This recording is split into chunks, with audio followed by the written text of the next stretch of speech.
मित्रों नमस्कार, कैसे हैं आप सब और कैसन वाणी रवा सब का हाल चाल बा।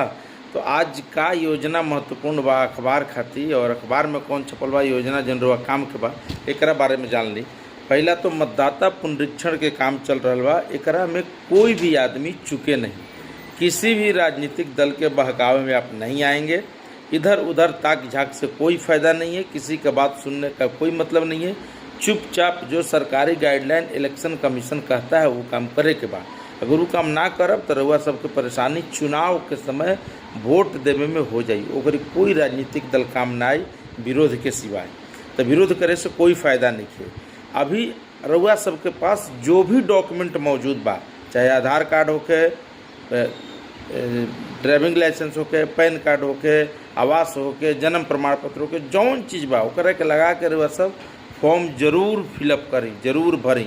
बीएलओ से बूथ लेवल अधिकारी से संपर्क करके, गांव में टीचर लोग घूम रहा बा एकदम गली गली, ओकरा ले संपर्क करके, अगर रउआ भी नहीं किया हो फिर भी संपर्क करके जाके अपन और अपन परिवार के वोट एकदम सुनिश्चित कराई।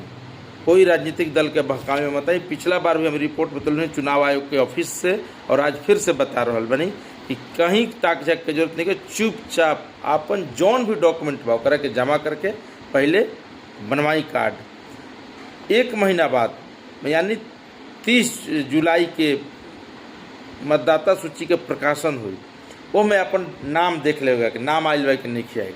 अगर नहीं आयल तो 1 महीना समय रही दावा आपत्ति के, फार्म भरे के, सुधार करे के, फिर से नाम जुड़वावे के, वो काम करे के बाद। चूँकि फाइनल जो मतदाता सूची हुई वो 30 अगस्त यानी सितंबर महीने में आई। तो सितंबर महीने में तब तक अभी डेट बाद 2 महीना से कम डेट नहीं थे। तो अपन मतदाता सूची सुनिश्चित करे के बाद एकदम महत्वपूर्ण रूप से ध्यान में पकड़ ली।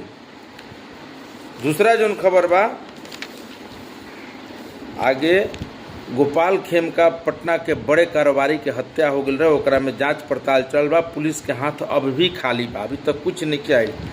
बड़ा व्यवसायी, बड़ा व्यापारी, एक व्यापारी के मर्डर भइल, पूरा दुनिया में तहलका मच गई और नेशनल टेलीविज़न चैनल से लेकर अखबार तक पूरा पेज रंगा गई। कोई भी हत्या जायज़ नहीं है और सरकार, नीतीश सरकार खास करके लॉ एंड ऑर्डर पे बहुत ही कमज़ोर पकड़ हो गई बा। चाहे डीजीपी केहू के बना दी, पुलिस अधिकारी केहू के बना दी। पटना में 7-7 आईएएस आईपीएस अधिकारी बैठते हैं। एक बावजूद भी पटना के पौष इलाका जो मौर्या होटल के ठीक बगल में गांधी मैदान और ओइजा चंद कदम पर डीएम आवास, एसपी कोठी, एसपी आवास, पुलिस मुख्यालय, एक बावजूद भी हत्या हो गई। खैर